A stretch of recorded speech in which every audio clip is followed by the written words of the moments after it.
पूरा देश जम्मू कश्मीर के पहलगाम में हुए आतंकी हमले के बाद प्रधानमंत्री नरेंद्र मोदी और केंद्र सरकार के साथ मजबूती से खड़ा है और सभी की नजरें पाकिस्तान के खिलाफ की जा रही कड़ी कार्रवाई पर है।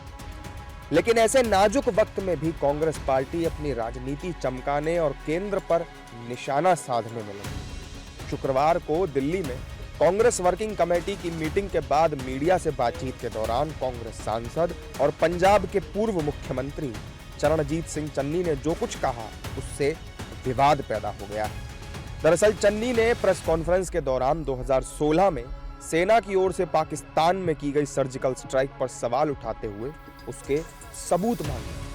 आज तक मैंने तो पता नहीं चला मुझे तो कहाँ स्ट्राइक हुए हैं, कहाँ बंदे मारे गए थे उस समय, कहाँ वहाँ पाकिस्तान में हुआ था। हमारे देश में आकर कोई बम गिरे पता नहीं चलेगा। कहते जी पाकिस्तान में हमने सर्जिकल स्ट्राइक किए थे, कोई कुछ नहीं हुआ, कहीं नहीं दिखे सर्जिकल स्ट्राइक, किसी को नहीं पता चला। पहलगाम हमले के बाद जब पाकिस्तान के खिलाफ तगड़े एक्शन की तैयारी की जा रही है, ऐसे में कांग्रेस सांसद चन्नी के इस बयान ने देश की सियासत को गरमा दिया है।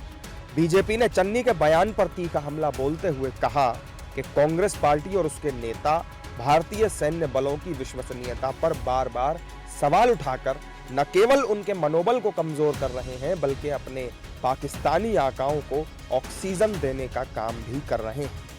कांग्रेस पार्टी का ये प्रेस कॉन्फ्रेंस की पुलवामा के समय सर्जिकल स्ट्राइक नहीं हुआ, क्या ये भारत की सेना और वायुसेना के मनोबल को नहीं गिराता है?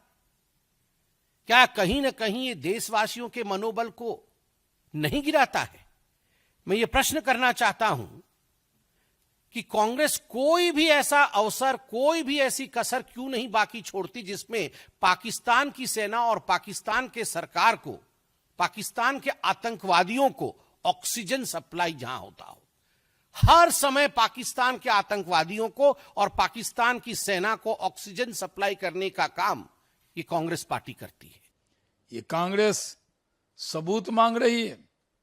देश की सेना पर भरोसा नहीं है, देश की सेना का मनोबल तोड़ रही है। कांग्रेस को देश कभी क्षमा नहीं करेगा।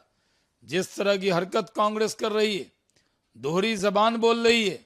एक तरफ राहुल गांधी कहते हैं हम देश के साथ हैं, लेकिन खड़गे साहब और चन्नी दोनों बयान दे रहे हैं। खड़गे साहब पूछ रहे हैं कि प्लानिंग क्या है, क्या कर रहे हैं। अरे देश को सोचने दीजिए, इतने उतावले मत होइए। बीजेपी ही नहीं बल्कि दूसरी पार्टियों ने भी सांसद चन्नी के विवादित बयान के लिए कांग्रेस पार्टी को आड़े हाथों लिया। अरे ये देश आतंकवाद के खिलाफ एकजुट रहता है।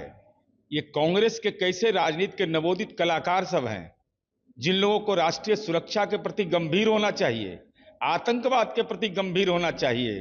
अरे प्रमाण तो देश की जनता ने दे दिया कि देश का सैन्य पुरुषार्थ जो भी करेगा, जैसे करेगा, उसके साथ देश का सैन्य बल भी है और देश की आवाम भी है। माननीय नरेंद्र मोदी साहब के वक्त पर जो सर्जिकल स्ट्राइक हुआ था और पाकिस्तान को सबक सिखाने का प्रयत्न हुआ था, तो चरण सिंह चन्नी जी बोल रहे कि भाई इसका एविडेंस चाहिए। तो मुझे लगता है कि इसी तरह की बात करना ठीक नहीं है। आज सारे देश ने नरेंद्र मोदी जी के साथ खड़ा रहना चाहिए।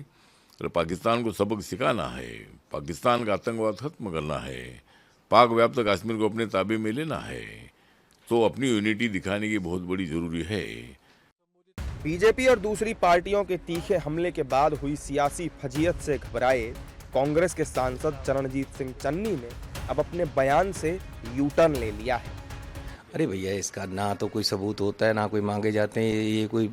ये इससे संबंधित ही बात ही नहीं है। कांग्रेस पार्टी का स्टैंड बिल्कुल स्पष्ट है।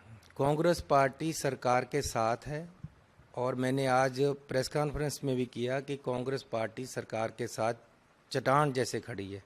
सरकार उनका बंदे भेजें, उनके बंदे वापस बुलाएं, सरकार उनका पानी बंद करे, सरकार उनकी हवा बंद करे। हम हर तरीके से कड़े एक्शन में भी हर तरीके से कांग्रेस पार्टी सरकार के साथ है। और मेन इशू ये है कि जो मारे गए हैं उनको इंसाफ मिलना चाहिए। पहलगाम हमले के बाद से ही कांग्रेस नेतृत्व का दोहरा रवैया दिखाई दे रहा है। एक तरफ कांग्रेस नेता राहुल गांधी कह रहे हैं कि इस मामले में सरकार जो भी फैसला लेगी उसमें पूरी पार्टी उनके साथ खड़ी है। वहीं दूसरी तरफ कांग्रेस के नेता पार्टी लाइन से अलग हटकर लगातार सरकार और सेना को कटघरे में खड़ा कर रहे हैं।